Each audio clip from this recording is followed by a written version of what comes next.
Let me just share my screen. Okay. Yessie, is it showing like it's, wait, is it presenting now? Okay, awesome. All right. So, why books and why we are going to talk about the Book Aid International. So, if you know me, you know how much I love reading. It's been a huge part of my life since I was a kid.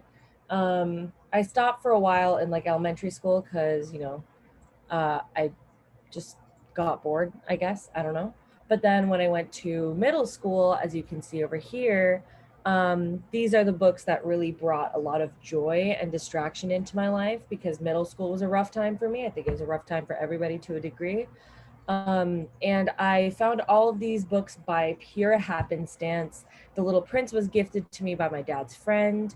I owned one of Cassandra Clare's books. I don't even know where I bought it.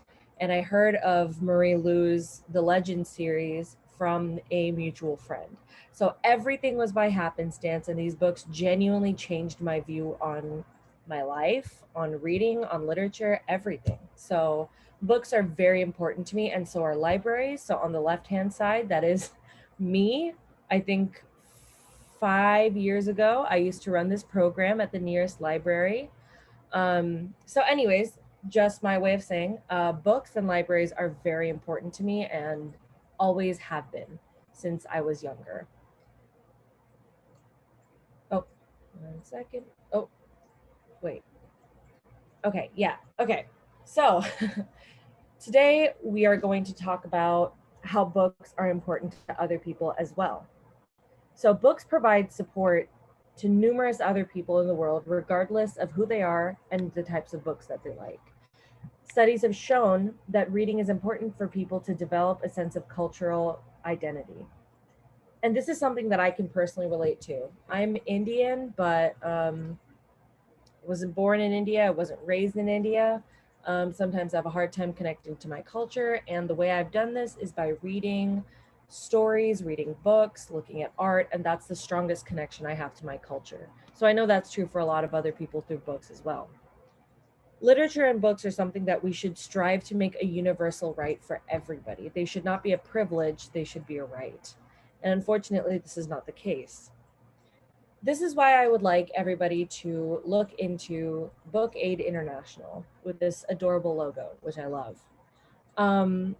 This charity has donated millions of books to various organizations throughout the world, whether it be libraries, prisons, orphanages, refugee camps, you name it. The best part is that there are multiple ways to support this organization. You don't have to donate money. You could simply donate books. They also had this interesting thing where like you can trade your car in, like a used car in for a boatload of books for kids.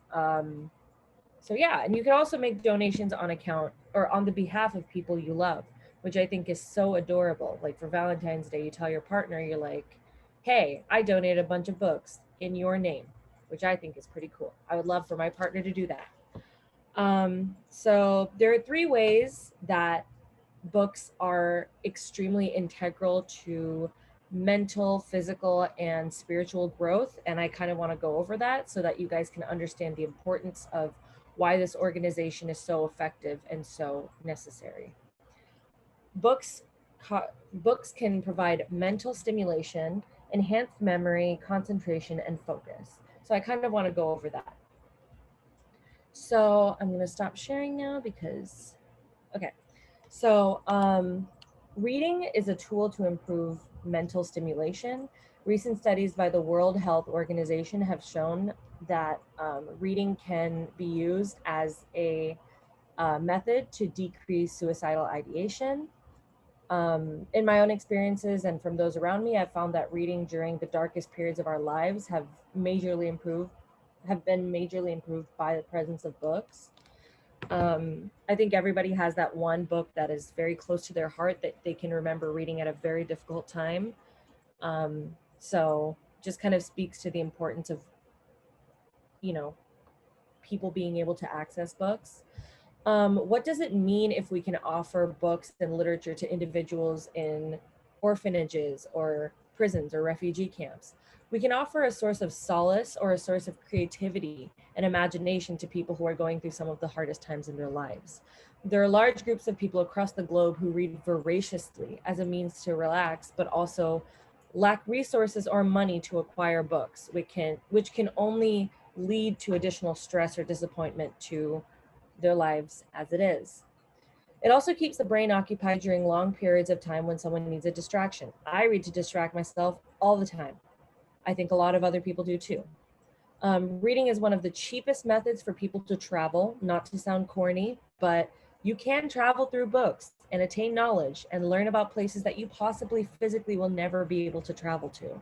That's a source of comfort to a lot of people. It is to me. There are a lot of places in the world that I've read about, and I'm like, dang, that is a beautiful place. I will probably never be able to go there, but I'm happy to know it exists. And I wouldn't have known otherwise if it weren't for a book.